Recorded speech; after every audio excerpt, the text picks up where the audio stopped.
palabras y bueno, nuevamente bienvenidos a todos nuestros invitados. Y quien va a hacer el uso de la palabra en primer término es Mariana Sandes, como bien decía Adriana. Y mientras yo les leo la biografía de ella se va preparando y les cuento que nació en Buenos Aires en 1973, es escritora y gestora cultural, estudió la licenciatura en Letras en Buenos Aires, realizó estudios en literatura inglesa en Manchester y la maestría de Teoría Literaria y Literaturas Comparadas en Barcelona. Dirige el Departamento de Literatura de Amigos del Bellas Artes, como antes lo hizo para el Malva y otras instituciones culturales. Colabora con notas para el suplemento Ideas del diario La Nación y la revista Eñe del diario Clarín. Publicó el libro de entrevistas y ensayos El cine de Manuel, un recorrido sobre la obra de Manuel Antín en el año 2010, la novela Una casa llena de gente en el año 2019, y el libro de cuentos Algunas familias normales en el año 2016, reeditado en el 2020 por Compañía Naviera Ilimitada. Y por último, el dato que bien comentaba Adriana, que está viviendo en Madrid. Así que bueno, dicho esto, Mariana, te damos la bienvenida. Gracias por estar aquí en el encuentro de narraciones y bueno, es tuyo el micrófono. Bueno, ante todo, muchísimas gracias por la invitación, por la participación en este ciclo, por estar con ustedes hoy en esta noche para hablar de libros, que siempre es muy placentero, y bueno, festejar con ustedes la posibilidad de hacerlo desde distintos lugares, de distintos territorios, ¿no? Así que bueno, me dispongo a leer un fragmento de mi novela, Una casa llena de gente, que es esta. Em, y bueno, elegí no sé, un pasaje en particular que a mí me gusta y creo que a muchos lectores les ha interesado, así que espero que les guste. Dice así, es casi al final de la novela. La protagonista es una escritora frustrada que no llega nunca a publicar, no se siente conforme con su tarea como escritora, pero todo lo que hace está atravesado por la literatura. Dice así, dicen que el próximo será un verano infernal, que la temperatura alcanzará la sensación térmica más alta de hace no sé cuántas décadas, que algunas especies animales no habituadas a condiciones extremas podrían morir, que el planeta no va a resistir los cambios climáticos. No estaré para comprobarlo, eso también dicen. Me gustan las frases con dicen, ¿no te pasa? Enseguida me pongo alerta. Dicen quiénes, sujeto tácito cargado de anonimato. Ya eso solo da pie a una novela. Dicen, ellos, ellas, misterio. Luego viene el rumor, la sospecha, el suspenso. Intercalar un dicen en una oración es como meter una lagartija entre las sábanas. Tiene un efecto eléctrico. Dicen que va a llover esta noche. Dicen que Leila tuvo algo con Martín. Dicen que habrá tormenta por la madrugada. Dicen que Martín era un vecino. Para mal de males, el marido de su amiga y padre de una nena a la que Leila quería como una sobrina. También dicen que no pudo ser nada serio, pero dicen que tal vez sí. Lo apasionante de dicen, con sus carencias, en esas dos simples sílabas, no caben las dimensiones de tiempo y espacio ni la identidad. Dicen por ahí en un presente perpetuo, lo dicen todos. Se presenta movido por una turba poderosa, un cien pies capaz de atropellar. Por eso está envuelto de un aire profético. Son precisamente su desaparición y esa muchedumbre agazapada las que atraen, las que incitan a investigar. ¿Quiénes?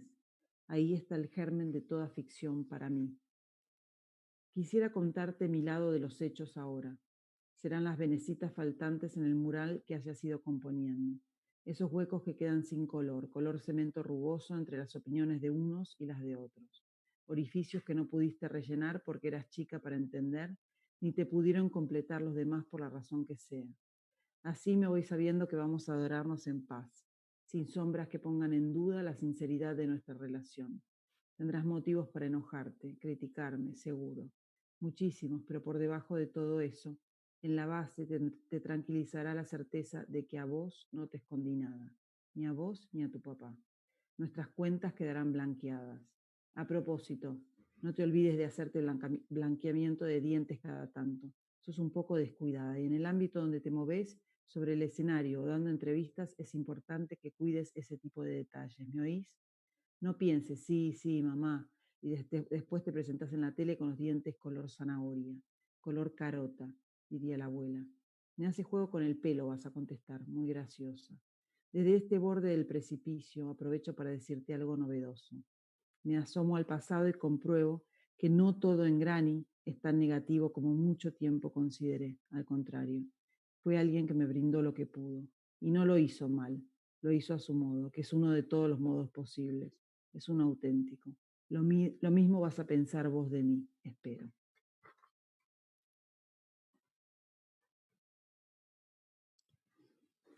Gracias, Mariana, precioso, precioso. Me acordé de ese final, sobre todo recordé lo que la imagen de la lagartija entre las sábanas y la defensa del dicen en la narrativa.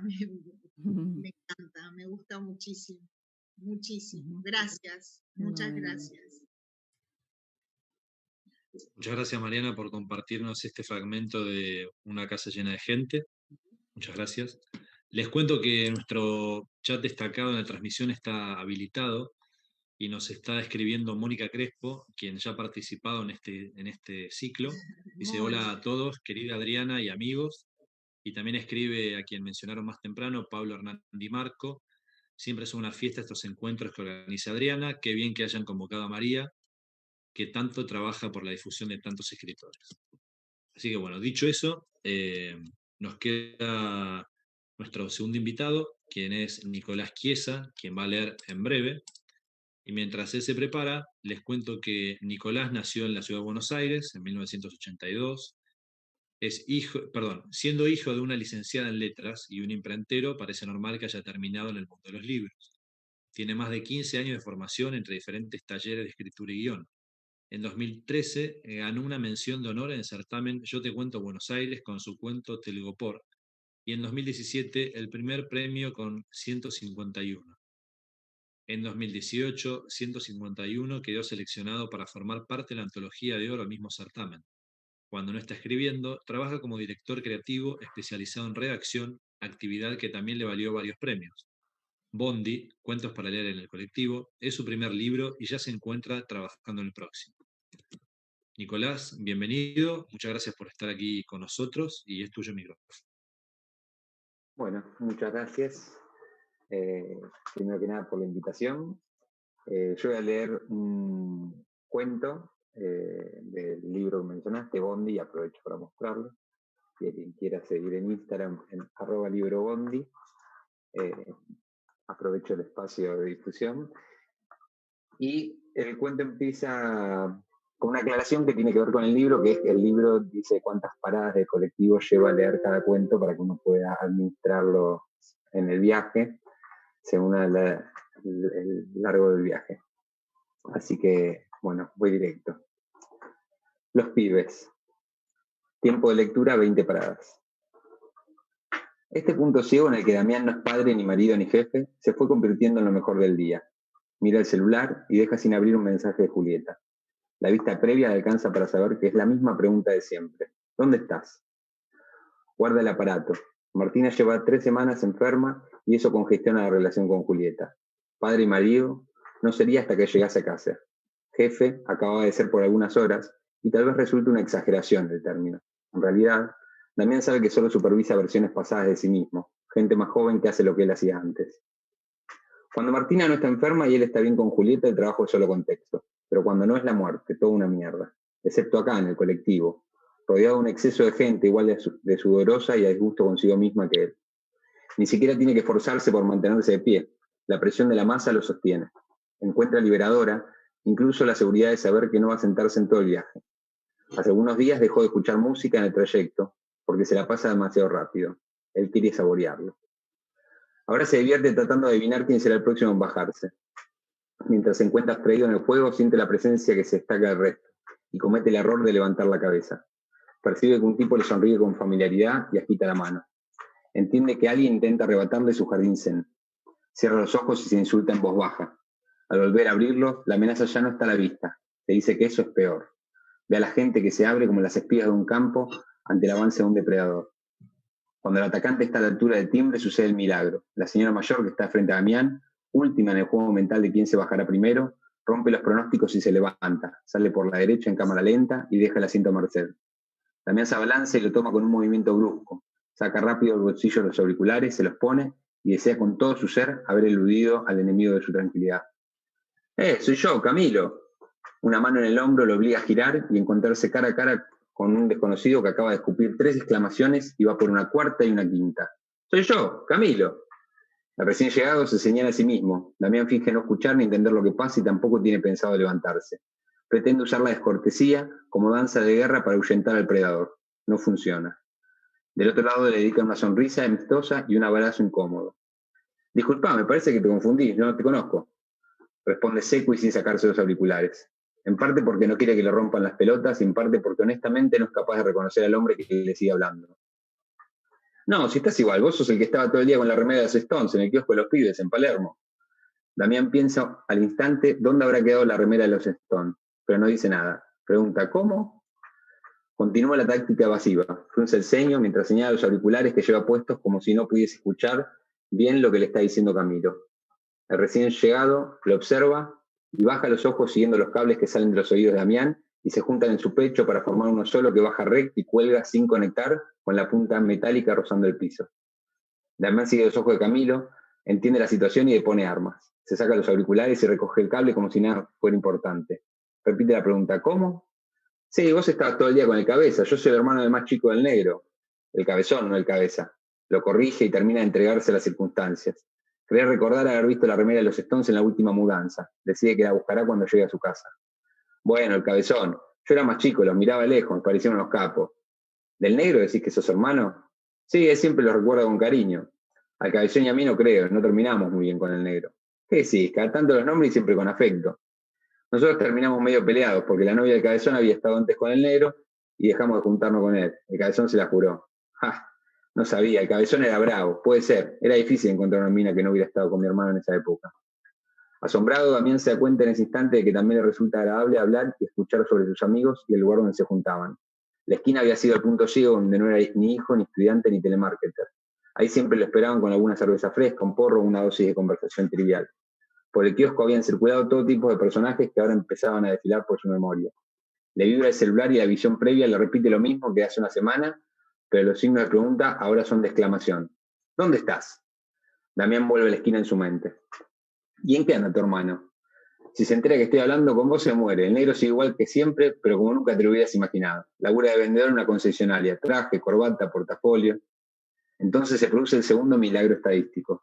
El asiento al lado de Damián se libera. El hombre que lo ocupa también ranquea mal en el juego de los próximos en bajarse.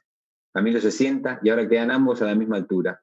Desde este nuevo punto de vista, a Damián le parece que encuentra en Camilo algunos rasgos familiares, aunque no pueda precisar cuáles ni a qué personaje del pasado pertenecen. Los más chicos eran un grupo aparte. La esquina tenía sus castas y las de arriba ignoran a las de abajo.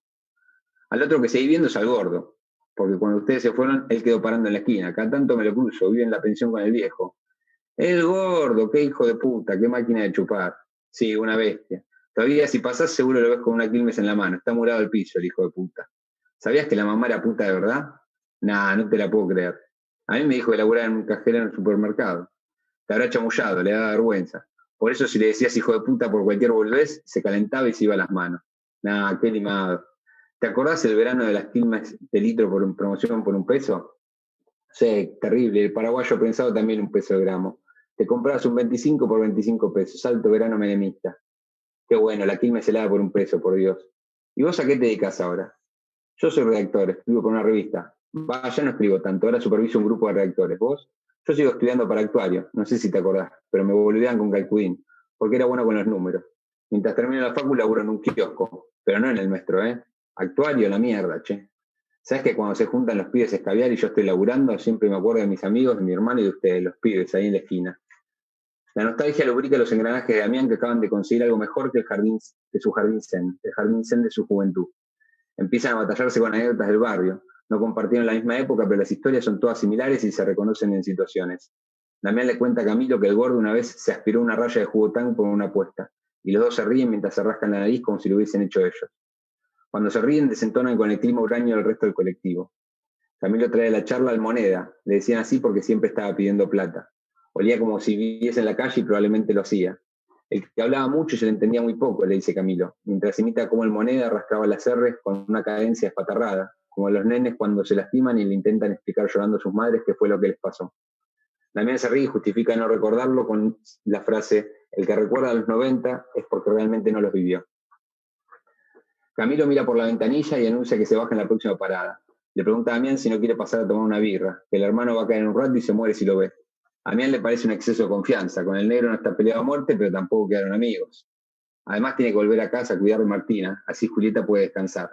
El teléfono le vibra en el bolsillo y sin sacarlo responde: dale, de una birra me tomo.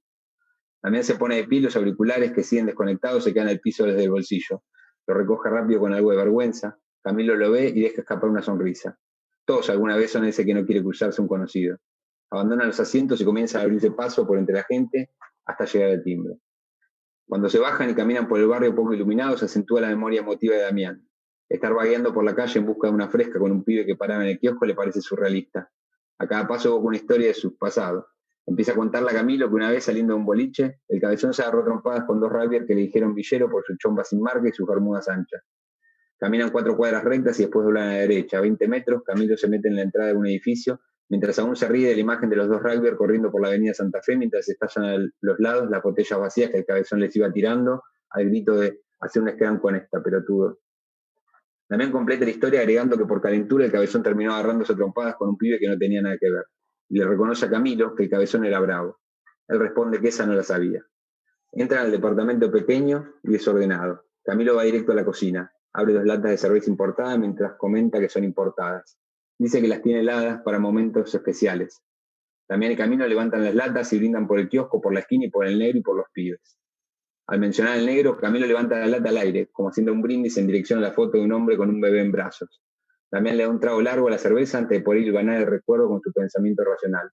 Con un movimiento lento baja la lata y le pregunta a Camilo: ¿quién es el de la foto? El negro con el hijo. Te conté que mi sopadrino, cuando nos vea tomando una birra, se cae de ojete. Además le recorre un escalofrío por la espalda, que cobra forma física cuando el celular vuelve a vibrarle en el bolsillo. Ese no es el negro. Ja, todos estamos hechos un poco hechos mierdas, pero tampoco para tanto. No, pero ese no es el negro de mi esquina. ¿Cómo que no? Te digo que sí, ¿ya te pegó la birra? ¿Vos parabas en el kiosco de Malavia de Arenales? ¿Sos joda? Yo te estoy hablando del kiosco de Tito, el de Plaza Armenia. Los dos se quedan en silencio un buen rato, mientras calientan las cervezas importadas para ocasiones especiales y ellos procesan la información con cierta incomodidad. También comienza a preguntarse si no habría muchas esquinas con sus pibes con remeras de los Stone, sus cabezones que se caen a trompadas, sus gordos bebedores de cerveza, sus negros, sus apuestas idiotas, historias similares.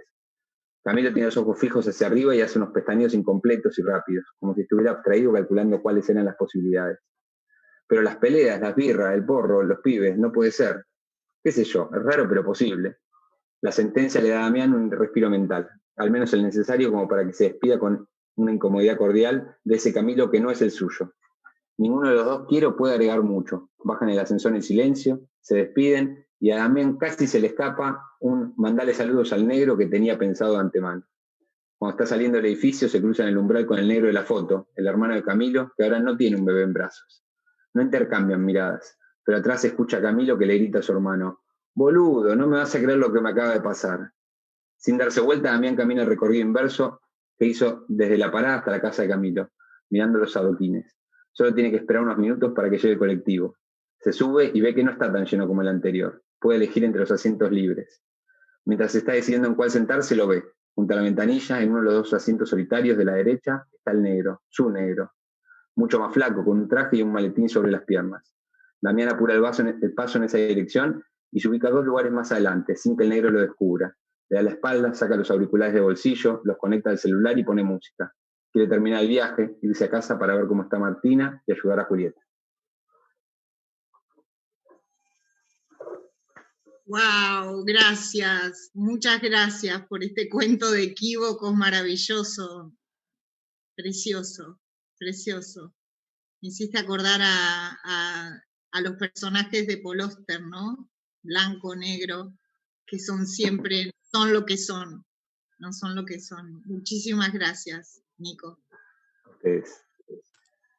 Muchas gracias, Nicolás, por tu lectura de los pibes. A mí me hiciste acordar a mi kiosco y mis pibes de cuando era mucho más chico, así que muchas Que son todos los mismos.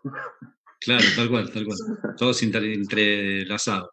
Y me encantó la Bueno, frescura, como están muy bien los diálogos y la forma que tenemos de expresarnos, ¿no? En Argentina, como que es muy, muy natural, muy bien logrado, eso me encantó. Sí. Y además todo el equívoco y sobre la base la plantilla de una realidad tan similar, ¿no?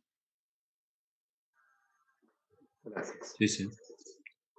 Bueno, continuamos con nuestra tercera invitada, Ángeles Barrera. Ahora cruzamos la cordillera de los Andes, pasamos a Chile. Y bueno, Ángeles Barrera Jofré es gestora literaria, periodista y lectora chilena.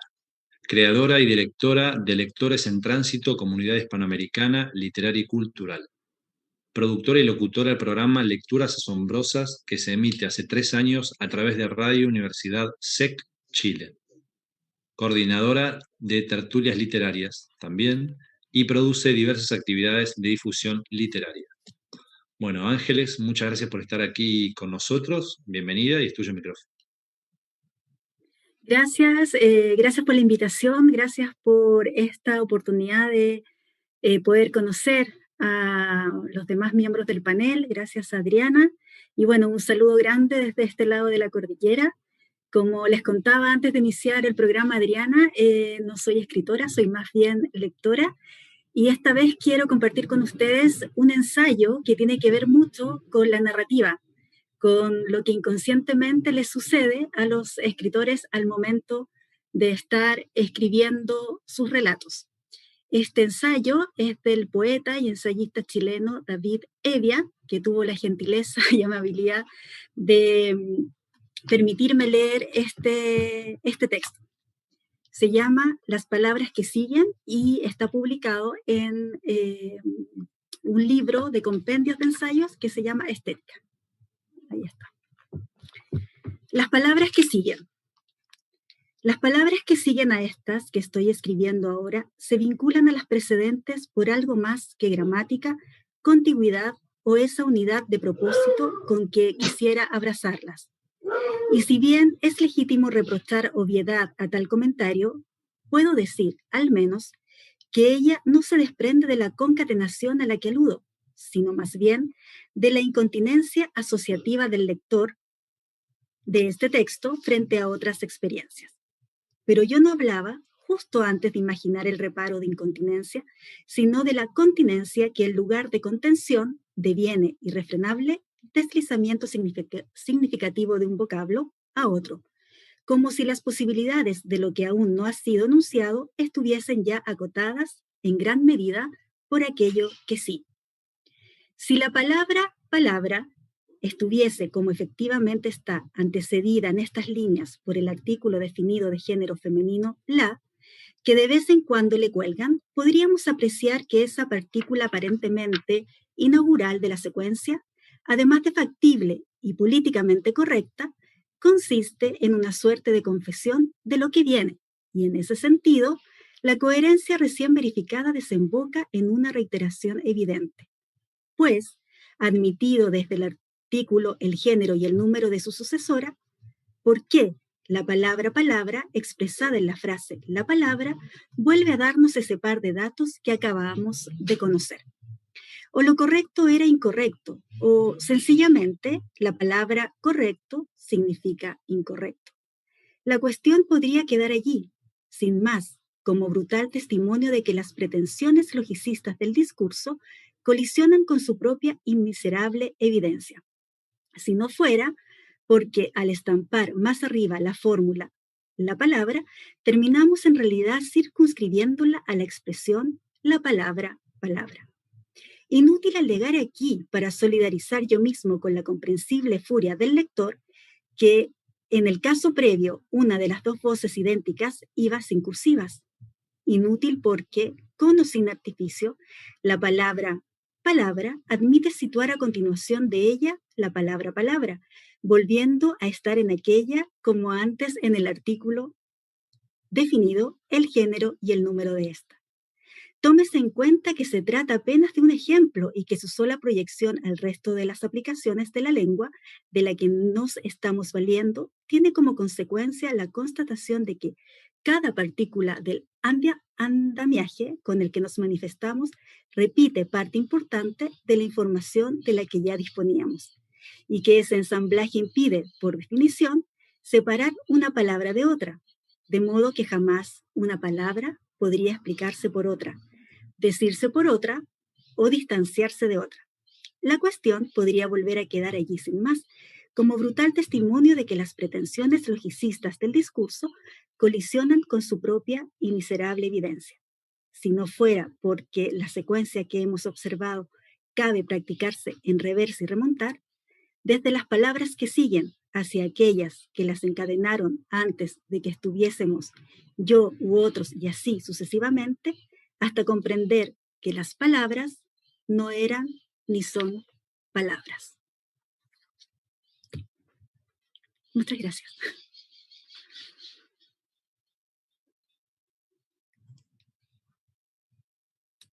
Ángeles, muchas gracias por tu lectura. Creo que Adri ahí quiere hacer un comentario. Sí, acá, sí, no, me encantó la palabra a palabra, el juego de palabras. Hermoso texto. Gracias, Ángeles. Sí, muchas gracias por traernos este ensayo de David Evia a nuestro encuentro y bueno, muy bien leído también, que es muy importante para transmitir. Bueno, y por último, volvemos a la península ibérica. Nos tomamos un avión, todavía la teletransportación no está desarrollada por el momento. Y bueno, nos encontramos con Pablo Müller, quien nació en Bilbao en el 1961. Y bueno, Pablo Müller es el heterónimo de Javier Bermúdez Valencia. Él es licenciado en Historia y tiene estudios en Pedagogía. Es miembro del colectivo ZOK, Sebagaitz Olerki Kolektiboa, dedicado al activismo poético. Ha publicado Contra el Miedo, Amargor 2015, El Cuaderno de las Tareas Extraordinarias, a Fortiori 2017, y Pan y Hierro, ediciones del 4 de agosto de 2019. Ha participado en las antologías Voces del Nervión, Vitruvio 2018, Muturreco, Outsac, Amargor 2017, Voces del Extremo, Antología 2012-2016, coordinado por Antonio Orihuela, Amargor 2017, Voces del Viento Sur, 30 poetas de la conciencia crítica, El Desvelo Ediciones 2016, Voces del Extremo, Poesía y Raíces, Amargor 2016, Las Noches de Lupi en Bilbao, La Única Puerta a la Izquierda 2014 y Ni Una Más, Poemas por Ciudad Juárez, selección de Huberto Stabile, Amargor 2014, Los Cuadernos del Duelo de Pablo Müller. Puede leerse en el blog del mismo nombre. Ha formado parte de la asamblea editora de Caja Resistencia, revista de poesía crítica, y desde enero de 2011 y hasta la fecha mantiene el blog Papeles de Pablo Müller. Pablo, muchas gracias por estar aquí con nosotros. Bienvenido, es tuyo el micrófono. Buenas noches, muchas gracias, Juan Diego, por la presentación. Ya cuando salieron los textos, ya me di cuenta de que tenía que haberla resumido un poco, porque es un poco excesivamente exhaustiva. Muchas gracias, Adriana, por tu invitación. Me hizo muchísima ilusión y encantado de compartir este espacio con Ángeles, con Mariana y con Nicolás. Yo escribí algo de prosa, pero ya hace muchos años, ya se me ha olvidado, y me dedico fundamentalmente a la lectura, iba a decir a la poesía, pero más a la lectura, y de vez en cuando escribo algunos poemas o algunos textos poéticos. Y bueno, he elegido 3 del libro Pan y Hierro. El pan es mi abuela Gertrudis, que siendo muy niña dejó un pequeño pueblo de Castilla para ir a Madrid a servir. Y el hierro es mi abuela Cecilia, que nació en la zona minera de Vizcaya, hija, nieta y hermana de mineros. y que las dos tuvieron una vida muy dura que además, como suele ocurrir con esas vidas, pues ha sido silenciada, incluso hasta en las narrativas, en las narrativas familiares, ¿no? que siempre derivan hacia la importancia de los hechos de los hombres y apartan digamos, de ese recuerdo, de esa memoria a las mujeres. Es un pequeño, digamos, homenaje, ¿no? a esa historia familiar. Empiezo con el primer poema, que se titula La alegría, en un trozo de pan, y dice así: en tu sangre, hijo, convive la alegría de un trozo de pan, el calor del horno de adobe, una vieja estancia de humo y ceniza, las historias que se cuentan distintas según sea la estación, también todo el dolor de las muertes tempranas. En tu sangre, como antes en la mía, ahora que no hay hombre que me separe del orden de la muerte, esta antigua tristeza se sienta a charlar muy despacio con nuestras ganas de vivir. Como decía, mi abuela Gertrudis, con apenas 14, 15 años, tuvo que viajar desde Valencia, en la zona de Castilla, de la Castilla la Vieja, que se llamaba antiguamente, hasta Madrid. Y este poema intenta narrar ese choque de una casi niña de un pequeño pueblo de apenas 200 habitantes con aquella ciudad de Madrid de principios del siglo pasado. Y dice así: calle de Carretas 41.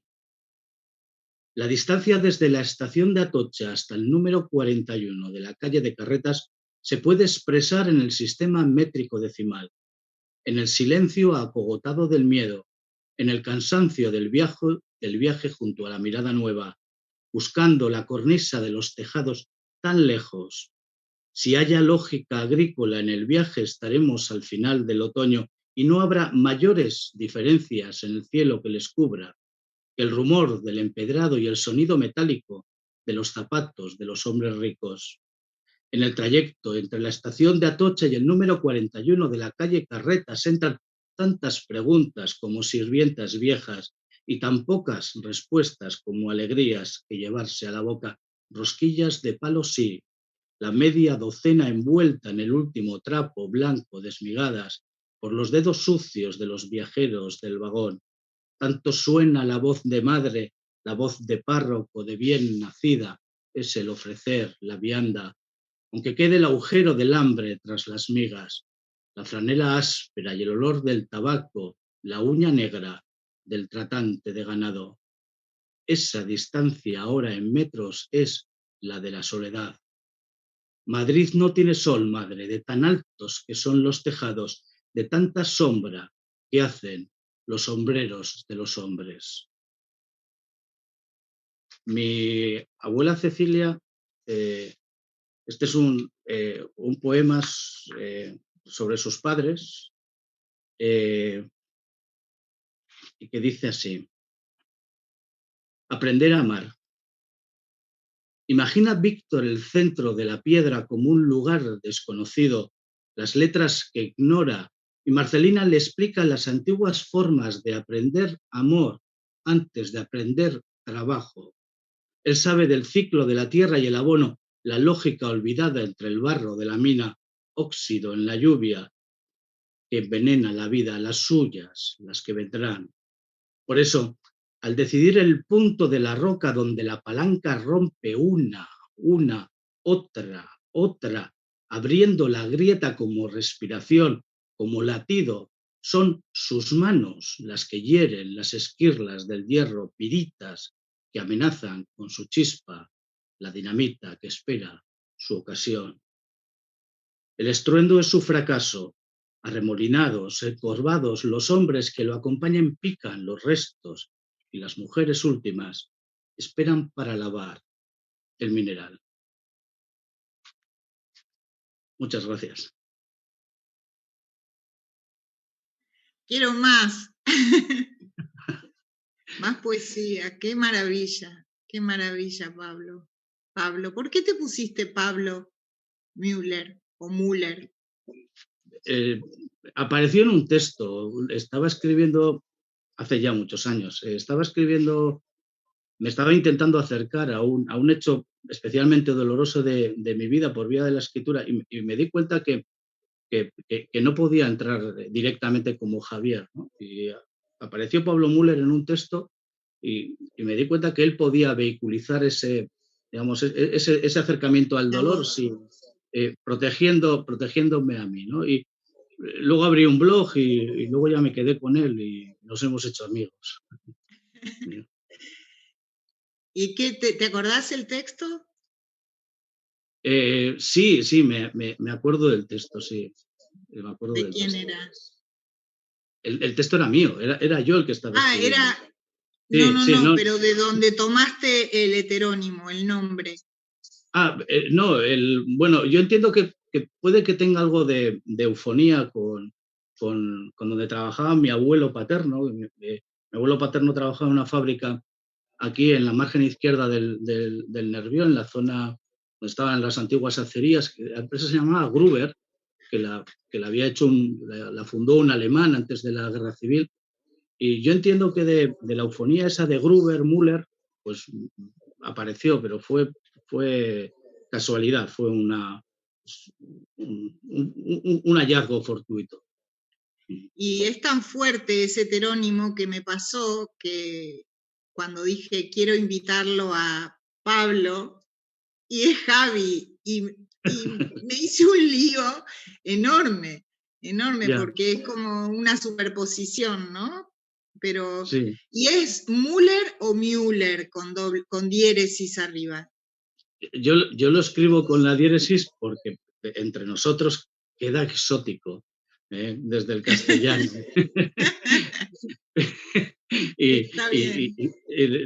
Yo lo pronuncio como Müller, que no sé si esa pronunciación hace honor a la diéresis o no, pero sí, Müller. Suelo decir Pablo Müller, eso es, sí, estaba aquí intentando. Bueno, abrimos los micrófonos y podemos conversar ahora y charlar sobre los textos que escucharon. Los que quieran decir algo sobre los textos, me encantaría, porque hasta ahora he hablado yo, así que el que quiera abrir, hacer lanza, empiece.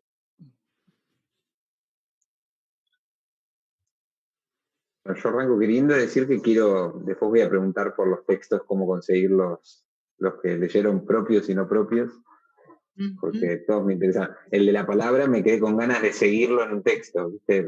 Sí. El entrenamiento, La palabra. Como que este tipo de texto me pide un poco ir siguiendo y volver y hacer una lectura así. La novela me intrigó. Después te voy a preguntar a ver si está editada acá en Buenos Aires. ¿La consigo? En Argentina, sí. Genial. Y la poesía que me cuesta, que reconozco que esto, para que no sé, me quedé con ganas de hacer un comentario después de que cada uno leyó, me pareció raro el silencio, por eso suelto todo ahora de pronto. Y la poesía que por ahí a mí no me es tan fácil, me contaba desde la historia personal y familiar, como que me entró desde un lugar que me encantó. También me dan ganas de seguir leyendo esas historias personales transformadas en poesía. A mí me impresionó la metáfora que hace Pablo en decir que la distancia entre la estación de Atocha y la calle 41 es en definitiva la soledad. Claro. Y esa metáfora es universal para la experiencia de su abuela y la experiencia de él en su poesía es desde Atocha a la calle 41, pero uno podría extrapolar ese verso y ponerlo hacer la analogía en la propia vida, desde qué calle hasta qué calle nosotros vivimos ese tipo de soledad cuando transitamos. Así que quiero agradecerte por ese verso y lo voy a hacer mío. Es Carretas 41, ¿no? Sí, Carretas es la calle. Carretas, la calle Carretas, el número 41. Ya no existe el número 41, porque fui un día, una vez que viajé a Madrid, fui expresamente allí a buscarlo y bueno, pues con esas remodelaciones y edificios que se tiran y que se construyen ya no existe ese número. ¿En qué barrio es Carretas? Y es por el centro viejo, ¿no? Casi. Sí, está justo, pues, relativamente cerca de Sol, creo. De Sol, detrás del Corte Inglés, claro, Ángeles. Claro, sale de la calle de la Plaza del Sol. Donde está la calle Montera. Claro. Y bueno, no es mucha distancia desde la Atocha.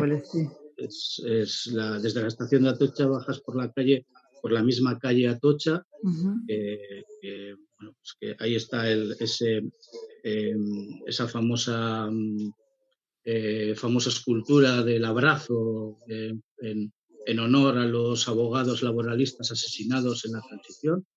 Es una escultura. Sí, hice ese camino después de escribirlo. Yo creo, no sé, igual digo una burrada, pero la poesía tiene menos que ver con la ficción que lo que puede tener la narrativa, entiendo yo. Es difícil escribir, o por lo menos yo soy incapaz. Sé que hay poetas, digamos, de ficción que escriben desde la creación de espacios, de mundos, pero a mí me resulta bastante complicado. En ese sentido, bueno, la poesía en ese sentido lo que prioriza es la emoción, ¿no?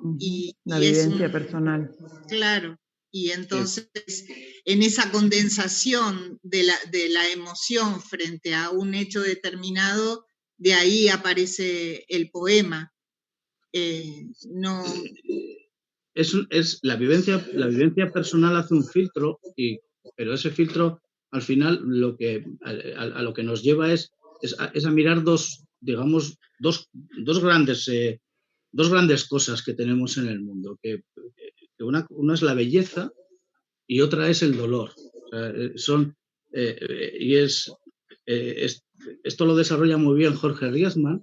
Y dice cómo desde la poesía, mirando a la belleza, y que es la que nos redime, y mirando al dolor, que es también lo que nos explica, ahí podemos entender o podemos narrarnos, contarnos, y bueno, pues dice que se aleja un poco de la prosa, que también hay prosa en ese sentido, digamos, muy, muy cercana, ¿no?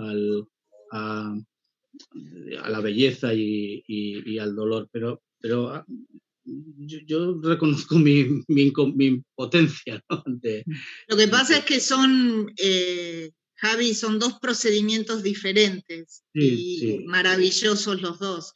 La poesía, en algún punto, la poesía narrativa puede darse el gusto de narrar. Pero la narrativa también de ser por momentos poética, siempre buscando en los dos, no sé, un cierto equilibrio, ¿verdad?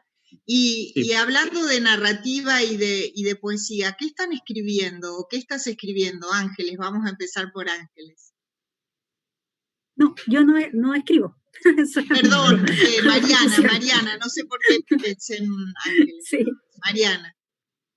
No, y cuando me quedé pensando en lo que decía Javi Pablo del tema de la poesía, y bueno, lo que hablaban recién de si era más personal o se refiere más a las experiencias personales, me acordé de Quevedo, que por ahí Quevedo tenía esa capacidad de no ser tan autobiográfico, ¿no? Y a través del humor hablar de otros temas menos personales, como Érase un hombre, una nariz pegada, o sea, como que al hacer un poco la sátira social se sale de sí mismo, ¿no? Pensaba, pero no hay muchos casos, por lo menos que yo conozca, no. Es verdad que por lo general es más personal la poesía. Igualmente toda la poesía épica, obviamente, es narrativa, ¿no? Claro, sí. Ahí sí, sí, ahí, o pues sí, te referís, por ejemplo, a lo de Homero, o sea, los poemas épicos, ese tipo de cosas. El Ahí ya es Cid, ficción. El la campeador. canción de Rolando, Ujú. cualquiera de esos, bueno, es la poesía, es la base poética, digamos, o la métrica, o la estructura. Sí. ¿Qué estoy escribiendo? Después de escribir Una casa llena de gente, me quedé muy conectada con esos personajes y me pasó que, bueno, en estos 2 años desde que se publicó, bueno, 1 año y medio creo que es, fue justo antes de venirme a Madrid, hubo tanta gente que me escribió, que me habló de los personajes, ¿no? Que me fue difícil salirme de esa historia. Y incluso, bueno, gente que por ahí me decía, "Ay, me hubiera gustado, o me gustaría saber más de tal cosa, o me hubiera gustado escuchar tal otra de la historia, etcétera". Y sí, me ha sido difícil despegarme. Así que estoy en un proceso o sea, así como esta novela habla, o digamos, el personaje más protagónico es la madre, es Leila, la que el texto que leí hace un rato, es una mujer que todo lo que escribe es poco antes de morir. Bueno, así que de ella no hay más para contar, salvo que sea de más joven, digamos, que me vaya a los años más jóvenes. Me quedé con la hija, que es la que recibe toda la herencia de Leila, todos esos cuadernos, esos comentarios, o sea, como esas indicaciones de esto cuando le dice, bueno, blanqueemos nuestras deudas y ya que estamos, blanqueate los dientes, y dice, me vas a decir mamá. Bueno, toda esa conversación que ella sostiene, conversación imaginaria que ella sostiene con su hija, y que después plasma en los diarios, son los diarios que la hija va a recibir. Bueno, me quedé con la hija, que retomándola por ahí unos años después, estoy en eso, o sea, estoy trabajándola como si fuera más en este contexto, fuera más ahora, y ella es un poco más grande. ¿Y en qué incide, Mariana, el exilio o el viaje o la instalación en otro lugar? ¿Cómo incide eso en la escritura? Incide ¿Todavía mucho. estás en Buenos Aires? ¿Todavía estás con la cabeza cuando escribís en Buenos Aires o estás donde estás? Para escribir no sé, porque cuando escribo no sé si estoy en un lugar específico en realidad. Sí que incide desde el punto de vista temático, porque es muy interesante el tema del exilio para escribir.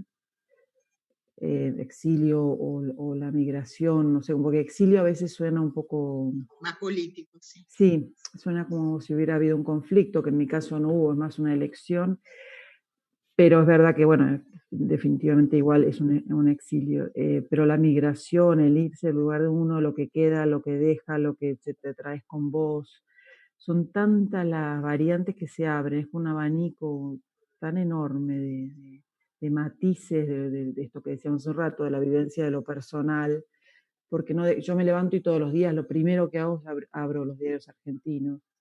Claro. Y Después, esa incidencia se filtra en la escritura, esa experiencia, ¿lo sí, bueno, notás? en este caso en particular, sí, porque justamente la hija de Leila, el Charo, este otro personaje, lo que me interesa es imaginarla migrada, porque después de la muerte de la madre no soporta quedarse ahí, la extraña mucho, entonces una manera es irse, y además porque ya para el momento de esta novela ella es una actriz bastante reconocida, entonces como que su carrera obligatoriamente la lleva a viajar a muchas giras, muchas cuestiones de esas.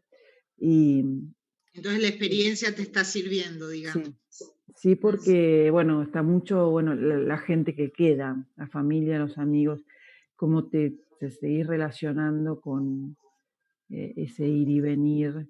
Por ejemplo, hay un momento que hablo en esta nueva novela de el ir al aeropuerto, ¿no? Que es tan distinto, o sea, tan distinto cuando te van a buscar a cuando te devuelven al aeropuerto. Es en sí mismo muy simbólico, o sea que es hermoso cuando te van a buscar y es horrible que te lleven. Entonces preferís en un taxi para no sentir que no tenés contacto con nada ni con nadie, y que de algún modo cuando llegás, lo que digo es que cuando llegás a Ezeiza en ese sentido es como meterte en la laguna Estigia, ¿viste? Y Sí. hacer como una especie de borramiento de la memoria, decir, bueno, ya está, el aeropuerto es ese híbrido donde parece que haces como un lavaje de cerebro y no te acordás de más nada. Claro. Bueno, me está empezando a afectar el habla también, que no pensaba que me iba a pasar. Eso te iba a preguntar, si en la escritura, cuando tenés que escribir en argentino, no se te filtra lo que estás oyendo día a día, cotidianamente, ¿no? Por ahí en lo literario todavía no lo siento, sí en los mails, en los mensajes, en que al principio me pasaba que a cualquier español le contestaba dale, y ahora a cualquier argentino le digo vale. Claro. Y es molesto en cualquiera de los dos casos, porque si yo quería decir dale y dije vale, y bueno, a la inversa, es como, o sea, imagino que en algún momento se empieza a filtrar en la escritura también. Preferiría que no, uno siempre, yo preferiría tenerlo muy claro, muy separado, decir, bueno, escribo en argentino o voluntariamente escribo con el matiz español, castellano, pero... Lo que pasa es que se hace una mezcla y se vuelve un híbrido bastante molesto, sí. Parece hasta incorrecto por ahí. Sí, salvo que esté planteado. Sí, supongo que o alguien me va a tener que corregir después. Es raro, Bueno. ¿no? Pensar que alguien va a tener que corregir tu propia lengua, pero tal vez pueda pasar, no sé. O sea, cuando decís, no, yo quiero que quede como argentino, tal vez alguien lo tenga que revisar. Acá me ha pasado que alguien me dijera que lo que yo escribo no es español. Y yo decís, pero yo hablo español, sí, claro, pero no es el español que hablamos acá. Porque acá hablan, por ejemplo, con los tiempos compuestos. He elegido, nosotros decimos elegir. El pretérito perfecto, ¿no? Claro. sí. Entonces, cuando realmente vas a textos escritos formalmente, no es lo mismo. Bien, ¿y cómo escuchaste el texto de Nicolás entonces, que es bien porteño? Me encantó, por eso comenté que me encantó, me encanta. Creo que incluso hasta uno lo registra más cuando está afuera por eso, porque sentís esa mezcla entre nostalgia y admiración por, wow, cuántas expresiones coloquiales, lugareñas, ¿no? Como del terruño. No sé, me parecen como muy... Yo pensé que siempre iba a decir Bondi, por ejemplo, y me doy cuenta cuando lo escuchaba él que se me está empezando a ir. Claro. El otro día decía, cuando el día que deje de decir campera y remera, es que ya está, perdí la Argentina. Porque hay palabras que de verdad, Claro, o sea, que son muy nuestras. campera, es muy difícil renunciar a decir campera, a decir cazadora, ¿no? Es que de verdad, y remera acá no sé ni cómo se dice camiseta, yo prefiero digo sudadera, que es otra cosa, se me mezcla todo. Entonces, campera y remera son dos palabras fuertes para cambiar. Entonces dije, cuando las pierda es que ya perdí mucho. Bien, y Nico, ¿y qué estás escribiendo? Yo estoy muy prolífero en proyectos inconclusos. En la pandemia, te diría. Está bueno tenerlo en cuenta porque fines del 2019 edité el libro pensado para leer en el colectivo y no hubo más colectivos para nadie nunca más. Tengo miedo de que no sé qué tema tocar, pero voy a tocar con cautela. Y yo estoy un poco en lo contrario a lo que decía Mariana, de que también el criterio de que el libro anterior era temática de colectivos y tenía como ese eje hilo conductor, todo el mundo genera que todo el mundo te comparte historias de ese mundo o siga agrandando ese mundo en el que uno ya laburó un montón. Claro, porque en tu blog, en tu blog vos lo que planteabas es que la gente además subiera historias de Bondi, ¿no? Subiera historias del colectivo. Muchas gracias, Adri, por el pie. En el Instagram que pasaba anteriormente, que es @librobondi, también está la propuesta de hacer un libro sobre colectivos que sea colectivo a la vez en el sentido de hecho por muchos participantes. Entonces estoy recibiendo cuentos de ese mundo y me divierten lo que son los cuentos de los demás, pero noto que a mí me está costando volver yo a ponerme en esa situación y escribir desde cuentos, pero sigo aceptando cuentos y corrigiendo y con la idea de hacer un libro colectivo sobre colectivos. y yo mientras escribiendo por otras temáticas en paralelo. Bien, y ahora sí, me encantaría que Ángeles, ¿por qué no nos contás un poco todo tu proyecto cultural, que es maravilloso, y nos vamos sumando? También después me gustaría hablar con Javi, que al menos la última vez que estuve en Bilbao, creo, presentando mi libro de poemas, estabas en una movida de escritores, de poetas, y de eso también me encantaría conversar un poquito. Te doy la palabra, Ángeles, dale. Y se van sumando y van charlando, ¿sí? Gracias. Mira, antes de contarles de qué se trata Lectores en Tránsito, quiero felicitar a Nicolás y pedir la autorización si puedo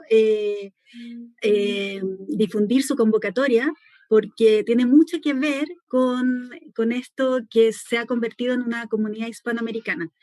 Lectores en Tránsito es una idea personal que parte de la necesidad de compartir los libros que uno, que en este caso yo, leo mientras transito de mi casa al trabajo, 1 hora más o menos, 20 estaciones de metro, y era el lugar en que leo. Y me di cuenta que no era solamente yo, mucha gente leyendo en el transporte público.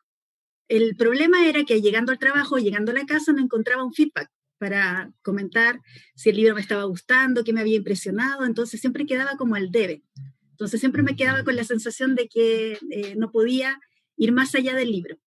Y Lectores en Tránsito nació así, como un grupo en Facebook, para que la gente que lee en el transporte público, tuviera un espacio para emitir sus opiniones y contarnos lo que se está leyendo. Después de 5 años, ya somos una comunidad hispanoamericana, hacemos difusión literaria y cultural, colaboramos con editoriales y con escritores, no solo de Chile, en presentaciones y lanzamientos de libros, y hace 1 año y medio se crea también en Colombia Lectores en Tránsito, capítulo Colombia. Entonces somos una comunidad bien compenetrada, bien movida, y esta noción que empezó con el tránsito de la lectura en el tránsito de un lado a otro, también se volvió la mirada en cómo transitamos las lecturas, en cómo estamos leyendo, en qué tipo de lector soy, en qué géneros me gusta leer. En Chile hay un movimiento muy fuerte en el género de la ciencia ficción, la fantasía y el terror. En la comunidad convergen personas de todas las nacionalidades y de todos los gustos literarios, y también difusores literarios. Entonces es una comunidad muy viva. Aprovecho de invitar que el 5 de junio vamos a tener nuestro primer lanzamiento vía telemático este año, así que también dejo invitados a los amigos panelistas y a quienes nos están viendo a través de la legislatura, para que nos acompañen ese día. Y como una iniciativa de Lectores en Tránsito, nace hace 3 años Lecturas Asombrosas, que es un programa de difusión literaria que se emite a través de la Radio Universidad SEC todos los jueves, vamos al mediodía, y es una invitación a que nuestro invitado, yo produzco y hago la conducción del programa, el invitado, ya sea escritor o no, ya sea que tenga que ver con la literatura o no, nos asombre con un texto que sea significativo para él. Entonces, la primera media hora se conversa o del libro que se va a publicar o del tema que el invitado quiera tratar, si no es del área de cultura y literatura, pero siempre después de esa media hora hay un espacio para que el invitado con su voz lea, y eso, independiente del escritor, del género, de la época en que fue escrito el libro, se convierte en una lectura asombrosa para quienes nos siguen y se pueda ampliar nuestro acervo literario. Así que es precioso lo que haces, es maravilloso, la verdad, me encanta. Me encanta. Y así, claro, y somos una comunidad hispanoamericana porque participan lectores, escritores de toda Hispanoamérica, y hacemos mucha difusión, mucha difusión. Por eso le decía a Nicolás que viene muy bien su Nosotros acá le decimos metro, bus y micro, y colectivo al bondi. Colectivo al bondi. ¿Y a vos qué te gusta leer, Ángeles? A mí me gusta leer novela realista y también me gusta los relatos breves. Ajá. ¿Qué estás leyendo ahora? Ahora estoy leyendo un libro de una escritora chilena que se llama Carmen Pérez Meyer, que la voy a tener de invitada la próxima semana. Y es una novela que está situada en Rapa Nui, no es lo que era antiguamente Isla de Pascua, que ahora, bajo decreto de ley, volvieron a su nombre original de Rapa Nui, que se llama Centinelas de Piedra. Eso es lo que estoy leyendo en este minuto. Qué bien. ¿Qué nos... Justo ahí salió en La Nación la nota esa sobre Rapa Nui, ¿no? Sobre los chocolates. ¿O no? ¿O me equivoco? No. Sí. Creo que hubo un furcio. No, un furcio es eso. Sí. Y dio origen a que sea temática Rapa Nui, que tenemos una heladería muy conocida acá, no sé si Ángeles conoces. Ah, no. La heladería se notas llama de diario hablando sobre Rapa Nui. ¿Se llama Rapa Nui o se llama Ratatouille? No, Rapa Nui. Rapa Nui. Ah, mira. Bueno. Y Pablo, ¿cómo va tu colectivo de poetas? Pues parado, está parado por la pandemia y bueno, ahí en un proceso de repensado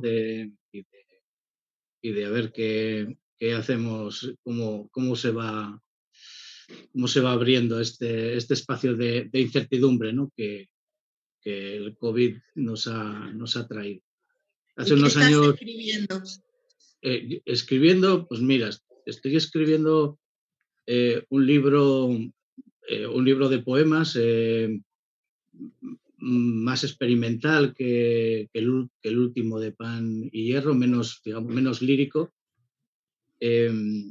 A partir de una visita que hice hace unos años con Conchi y con Miquel a un parque, al parque de Legoland, donde están los legos, donde esas cosas que sirven para construir cosas, y fuimos al parque Legoland en Billund, en Dinamarca, y bueno, pues ahí fui tomando notas mientras que veía como la gente pues iban de atracción a atracción. Yo tengo una cierta dificultad para subirme a sitios altos, y esas atracciones pues son lugares, son peligrosas, incómodos, y entonces pues fui tomando notas sobre un libro que estaba leyendo de Mary Jo Bank, que es una poeta norteamericana, y el libro en principio tiene el título de Legoland, y es una reflexión sobre esos lugares de alegría obligatoria, y bueno, pues y desde qué, ¿no? ¿Qué mundo estamos construyendo y qué vamos a dejar a nuestros hijos, ¿no? A partir de la metáfora de la pieza de Lego, ¿no? Del libro de instrucciones que traen también los juegos de Lego. Y bueno, en eso estoy. Espero que pueda estar terminado en un par de meses y que se publique pues a principios de otoño. Bueno, bienvenido. Antes que me olvide, me acaba de escribir Mónica Crespo, otra escritora, maestra de talleres de Bilbao, amiga de Javi, amiga nuestra, Javier. Amiga nuestra, sí. Te manda un beso grande que nos está viendo. Otro para ti, Mónica. Sí, un abrazo. Y por otro lado, preguntarte antes de seguir, de cerrar la charla, me acuerdo cuando estuviste en Buenos Aires en el 2006, más o menos. 5. Me acuerdo que estuviste en casa con Vicente Batista, le leíste un cuento y se quedó sin palabras. ¿Qué pasó con esa narrativa? Bueno, está ahí. Está ahí. El cuento era el de Maglai, el de la niebla. Sí, el de la niebla. Sí. Sí, lo recuerdo, era un juego. Habrá que volver. Magla en serbocroata significa niebla, y es un pueblo que está en un río y tenía mucha niebla, y no sé por qué se me ocurrió. Yo lo conocí en el 95, 94, 95, estuve en aquella población, y se me ocurrió que ahí, en medio de la guerra, vivía el traductor de la novela Niebla de Miguel de Unamuno al serbocroata, que ni tan siquiera sé si está traducida, pero a partir de ahí pues se me ocurrió un hilo, sí. Precioso. Bien. Ahí está, en un cajón. Ustedes están son Ángeles es gestora cultural, Nico viene de la publicidad, Mariana escribe para Eñe y para Ideas, está en el Círculo de Bellas Artes, Javi, estás con un colectivo de poetas. Digo, el tiempo arte en este tiempo, ¿cómo lo ven? Yo una de las cosas que veo, porque acá en Argentina seguí trabajando durante todo el tiempo, bueno, durante hasta ahora, todo el primer año de pandemia, para Argentina, porque justamente el estar, ya no importaba, digamos, así como el resto de mis compañeros podía estar en Caballito, Flores, o si yo estaba en Madrid, era igual, porque estaba cada uno en su casa, ¿no? Sí. Durante mucho tiempo. Y seguimos trabajando igual, y lo que hicimos fue convertir todo lo que era la actividad presencial de cursos, talleres, en mi caso los que yo organizo son de literatura con otros profesores, otros docentes de la UBA y de otras universidades. Lo transformamos a virtual, y la verdad que fue un éxito tremendo, porque la gente aparentemente estaba como ávida de seguir viendo cosas, de no perdérselo. Por otro lado, permitió, o sea, el formato que nosotros hicimos permitió que no hubiera que coincidir en un horario específico, ni tener que trasladarse a un lugar. Con lo cual, si bien siempre la pérdida de lo presencial es muy triste y muy, digamos, se echa muchísimo de menos, sí es verdad que compensó por ese lado, no tener que trasladarse y no tener que cumplir con un horario, porque el formato era, digamos, los cursos pero dictados en forma de video, que lo puedes ver en el plazo de una semana cuando vos quieras. Claro, pero por otro lado, la sensación que tengo es que, por lo menos desde lo literario, no sé, en otros ámbitos, hay como una enorme necesidad me pasa a mí con los talleres de escritura, de estar en los talleres, de participar, inclusive por ahí cuando eran presenciales, la gente faltaba a los talleres, no me pasa ahora, como un espacio muy esperado y muy cuidado y valorado. No sé, Ángeles, en tu programa, si podés notarlo, o Javi, o vos, Nico, cuéntenos. Según la experiencia que hemos vivido aquí en Chile, pasa algo similar a lo que cuenta Mariana. El hecho de quedarse encerrado en casa permitió de que la gente tuviese más tiempo, por ejemplo, en el caso de nosotros, de leer, tener más tiempo para leer y tiempo para comentar. A mí me encanta que ha proliferado mucho los canales de YouTube o los Instabook, en que no es necesario que la persona sea erudita en la literatura para que recomiende, para que le saque fotos a su biblioteca, para que recomiende un libro, para hacer un pequeño video. Entonces, hay mucha más difusión literaria, y en todas las edades y en todos los estilos. En Instagram podemos deleitarnos con las jovencitas y los jovencitos, con esas sagas eternas de hadas, de princesas, de guerreros, de dragones, que son unos libros así, que vienen muy bonito editados, publicados muy bonitos, pero también encontramos gente que prefiere lo clásico, el boom latinoamericano, que regresa o que descubren nuevos escritores y que sin temor al ridículo o a que alguien le diga que no está bien su comentario, se animan a publicar, a hacer su comentario. Entonces, yo veo que en eso es esta cosa tan terrible que es la pandemia, ha sido positiva. Yo siempre cuento la anécdota, a mí me gusta mucho Alessandro Berico, y si no hubiera sido nunca he estado en Europa, entonces nunca hubiese podido asistir, por ejemplo, a las charlas que hace desde su universidad en Turín, yo cocinando a la 1 de la tarde acá en Santiago de Chile, en Italia a 7 de la tarde, y escucharlo en vivo y en directo en un panel que no solo habla de literatura, sino que también habla de esta situación del COVID, eso jamás hubiera, ni en mis sueños. Y poder, ¿no? Y lo mejor, poder decirle, hola, saludos desde Chile, y que te ponga un corazón, ya era así como lo máximo. Entonces, yo soy de un carácter bastante positivo, siempre no veo el vaso medio lleno, sino que siempre lo veo rebalsado. Entonces, en ese sentido pienso que ha sido para la literatura y para la cultura un tiempo muy prolífero. Claro que se extraña la cosa presencial, nunca va a ser igual. Esa es Pero es verdad, en ese sentido, que a mí lo que me parece maravilloso es que yo pensaba que antes de la pandemia teníamos mucho miedo que iba a pasar con la industria editorial, con los libros de papel, ¿no?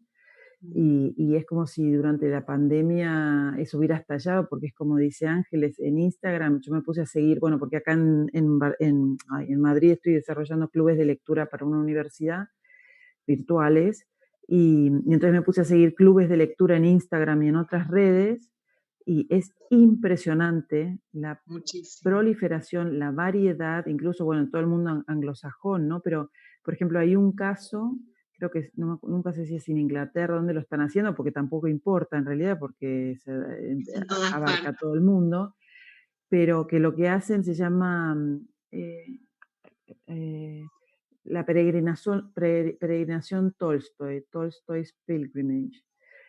Lo que hacen es, creo que leen una cantidad de capítulos sí, creo que es algún capítulo por día, no sé, lo seccionan, digamos, tienen toda la novela seccionada, hay una chica que lo dirige, entonces el peregrinaje Tolstoy, todos los días se comentan una cantidad de páginas de La Guerra y la Paz, por ejemplo.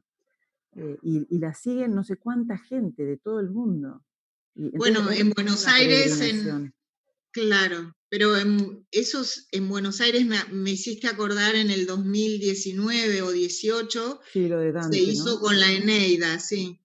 Con la Eneida, después con el Dante, con la Divina Comedia. Sí, tal cual. No es menor Tolstoy con La Guerra y la Paz, que tiene 5.000 páginas. O sea, van a estar eternamente.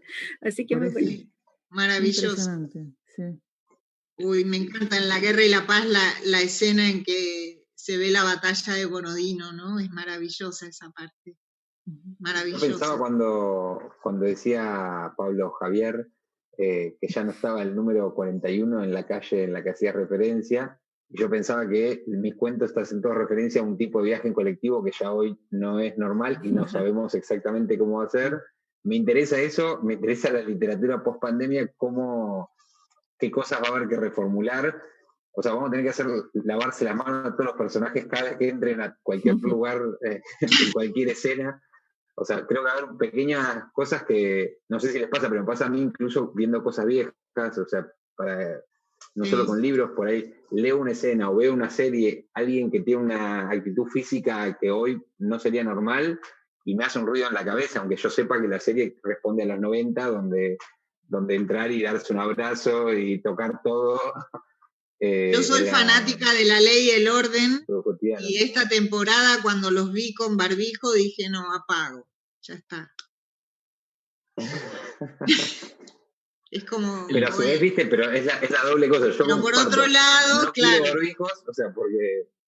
Pero por otro lado, hay cosas que me resultan raras y me interesa ver qué logramos de reformular eso. Digo, hay como una etapa ahora de literatura pandémica, me parece que está bueno, porque es un tema que como que nos atraviesa a todos y generó un montón de cosas, y me interesa un poco después que toma eso, cómo vamos a tomar eso resignificado, cuando ya deje de ser solo físico y pase a ser, bueno, cómo metemos esos elementos en lo que queremos contar. Por eso yo lo que planteaba era el tiempo-arte, ¿no? Si desde el lugar de gestores culturales o de artistas, no sé, es algo que lo vengo trabajando en mi interior como un trampolín hacia la creación de otras alternativas, ¿no? De mundos posibles un poco más humanos. No, me cuesta ver hasta como escritora el futuro, pero me pasa con los textos que los que escribí al borde del 2020, si los tuviera que publicar ahora, no los publicaría porque la percepción es que están desfasados, ¿no? Es esa sensación. Creo que algún escritor mega conocido, que ahora no se me escapa el nombre, estaba escribiendo una novela sobre pandemia previo a esto, y dijo que la tuvo que tirar a la basura prácticamente porque todo lo que había escrito se convirtió en un lugar común y demasiado real, y dejó de ser interesante como temática. Y por otro lado, sin embargo, está la novela, a mí me impresionó al revés, una novela que yo admiro mucho, bueno, Alessandro Barico, pero también otro italiano que es Niccolò Amaniti. Niccolò Amaniti es más joven que Barico. Y él tiene una de sus últimas novelas, creo que no sé si no es la última, por lo menos traducida al español, que se llama Ana. Ana, él la escribió en 2015 más o menos, la publicó en 2016, por lo menos en español, o sea que quizás la escribió antes, pero él proyecta una pandemia que surge, que empieza en Sicilia en 2020, él la plantea en 2021.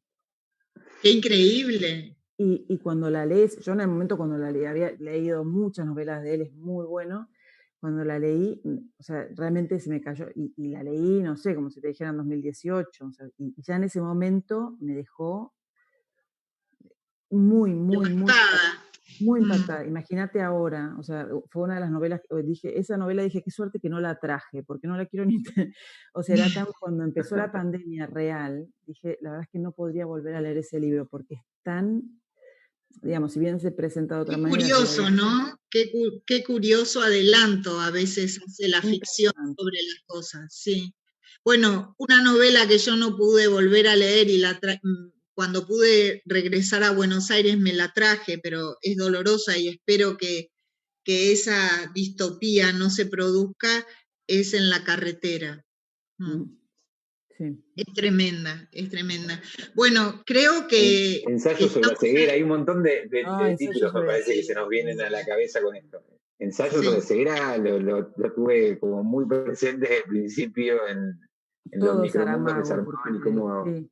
Intermitencia de la muerte también, hay mucho Saramago que se relaciona con esto, sí es cierto. Me ha parecido muy pertinente y muy interesante el comentario de Ángeles sobre la anécdota de Barico, pero sí es cierto que ese es posiblemente un modelo que antes no había y que ha venido para quedarse. Durante esta época de pandemia he podido ver pues, actos parecidos al que estamos ahora haciendo en común con poetas como Natalia Litvinova, que es una poeta argentina de origen bielorruso, o Raúl Zurita, el gran poeta chileno, y creo que es un indicativo de cómo ante estas situaciones se buscan nuevos ámbitos, ¿no? Cómo hay una fuerza, una pulsión de repensar, de rebuscar un nuevo lugar desde donde seguir trabajando la literatura, la creación y el arte. Y sí que es cierto que la literatura va a crear muchos contenidos a partir de lo que hemos estado viviendo, porque además esa es una de las razones de ser de la literatura. pero lo que yo espero es que lo haga desde una perspectiva crítica, que no se quede con estos momentos como una anécdota, ¿no? Como una parte del guión, sino que vaya a las causas profundas de qué mundo hemos hecho, qué mundo hicimos, y qué mundo estamos haciendo y qué mundo vamos a construir, ¿no? Ese Yo creo es que Es un contexto aceptado, esto. Nada más contexto de la historia y es lo mismo, pero con otras reglas. Concuerdo, espero. Sí, yo también, absolutamente. Bueno, chicos, tenemos que ponerle punto final.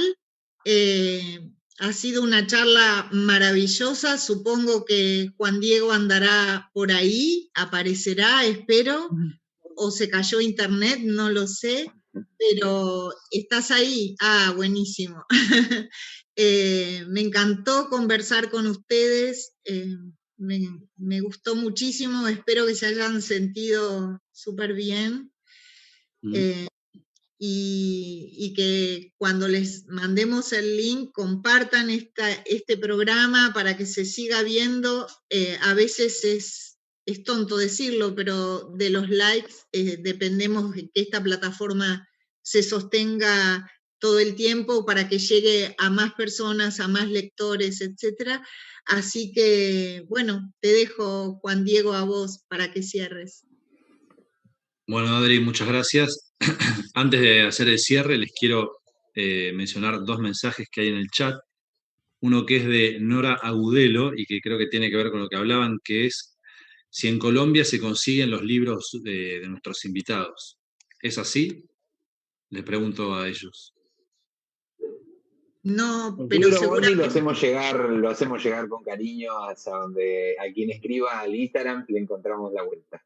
En este Perfecto, muy mundo bien. conectado. Nombrá el Instagram, Nico. @libro Bondi. Bondi con B larga para los países que no dicen Bondi. Muy bien. Los míos yo sé que están en algunas librerías colombianas, no lo sé ahora, pero sé que están en ciertas librerías. Decile Bueno. editorial, a ver. La editorial Claro. es Editorial Compañía Naviera Ilimitada. Perfecto. Y Pablo, ¿vos tenés alguna red social para que algún El blog. espectador se ponga en contacto? Sí, un perfil en Facebook como Pablo Müller y también un perfil en Instagram como Pablo Müller y el blog de papeles de Pablo Müller. Sí. Y les ¿Y recomiendo Ángeles? el primer Sí. libro, perdón que te interrumpa, les recomiendo el primer libro de poemas. Recordame el título, Pablo, porque me encanta. Contra el miedo. Contra el miedo, ahí está. Me encantó ese libro de poemas y es bellísimo.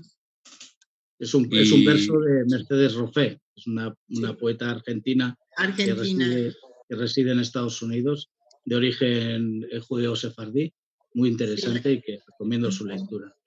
La conozco. Bueno, ¿y Ángeles, alguna red social para que entren en contacto con vos? Sí, en el Instagram soy @ángelesbarrerajofré, esa es mi marca registrada, y en Facebook, bueno, en Instagram estamos como Lector Viajero, y en Facebook estamos como Lectores en Tránsito, Comunidad Hispanoamericana Literaria y Cultural. Así que es un grupo abierto, no tiene restricciones de pregunta ni de nada, solo quien es abierto lo pueden mirar sin solicitar ingresar y al momento en que ingresen solo se les va a pedir respetar la regla de convivencia virtual, que es el respeto por sobre todo, y es una comunidad muy sana, así que ahí están todos invitados. Ángeles, una pregunta. Si los escritores que quieran contactarse para que los leas y eventualmente, si te gusta, llevarlos al programa, ¿tenés alguna manera de que ellos lleguen? ¿Cómo es? Sí, pueden hacerlo a través del Instagram también o en lecturasasombrosas@gmail.com. Ahí Bien. me contactan, sí. Así que feliz de poder conversar con quienes deseen en Lecturas Asombrosas. Genial.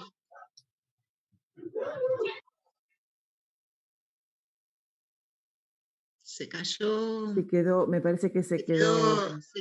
Sí, ¿los perros son de Ángeles o son de Juan? Me parece que son de Juan. No, son perros chilenos, mi perrito con el que le cae.